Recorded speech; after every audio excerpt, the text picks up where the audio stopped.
Of the thousands of players in the pyramid of English football, it's a new arrival in the sixth tier who could be about to change the game.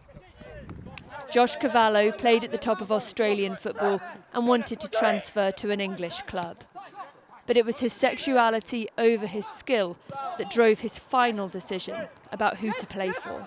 There was interest from other teams and in other leagues as well that were higher. For me, as an out gay male footballer that's actively playing, I wanted to find a team that was comfortable with me and an environment where I can thrive and be myself on and off the field.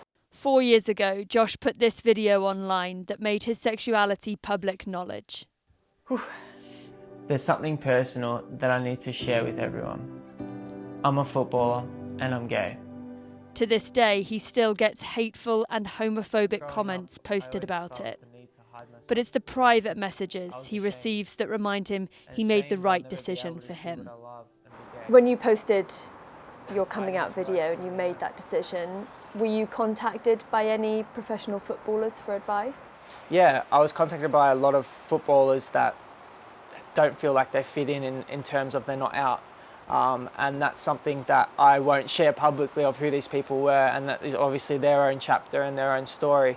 But I honestly felt honoured because when I was coming out, there was no one that I would trust. I just had it so hidden and so deeply hidden inside me. So I feel honoured that I could be the ears for these people and help support them and tell them how my experience was, and to be able to do that for people across the world, yeah. In 1990, Justin Fashanu became the first male professional footballer in England to say he was gay.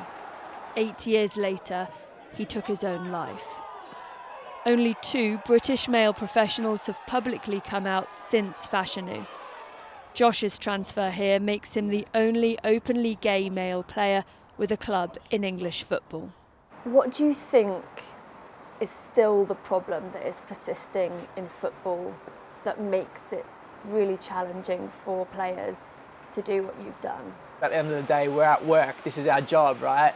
And we're concentrating on scoring goals, not concentrating on being targeted for who we are or the way we look. If you miss a shot on goal, or if you miss a penalty, or you do something that's not right on the football field, you get yelled at by the crowd, right? Your sexuality, I think that's something that people don't want to be targeted for, and that's why they don't want to be out. So it's that connection between an error on the pitch and being targeted with your personal identity. Yeah. Do you think that's where fear lies for professional players? Yeah, absolutely. I feel like it's easier just to cover up and say a lie than to tell them the reality of it. You don't have to look twice at my social platforms to see the hate that it incomes and brings in. In football in this country, we know that there are still homophobic chants shouted in the stands. How does that make you feel?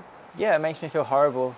It honestly cuts really deep inside me because it's something that I've worked so hard on for myself and for the world of football to take a step forward in, and to see someone that is uneducated and throw something like that and say something rude.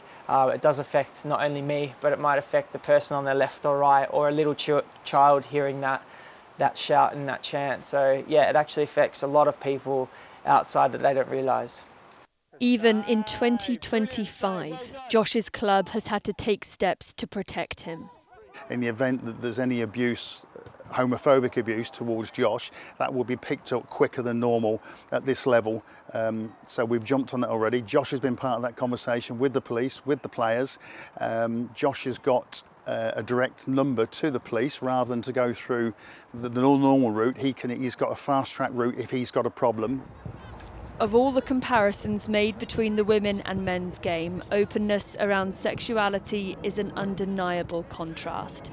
In this summer's winning Euros squad, there were several players openly in same-sex relationships. What do you think it is about the women's game, perhaps, that makes it more accepting of same-sex relationships? I see a lot of women's football in the same sex relationships and they don't get targeted, and it's quite normal and it's quite nice, and that's something where I'm like, hang on a minute, why can't we just do that in men's football? It's the exact same thing. So I hope to one day that it comes like this, and this is why I'm doing what I'm doing, to raise awareness in that space, because I feel like in the men's football we can eventually change it to be similar to what the women's football is happening.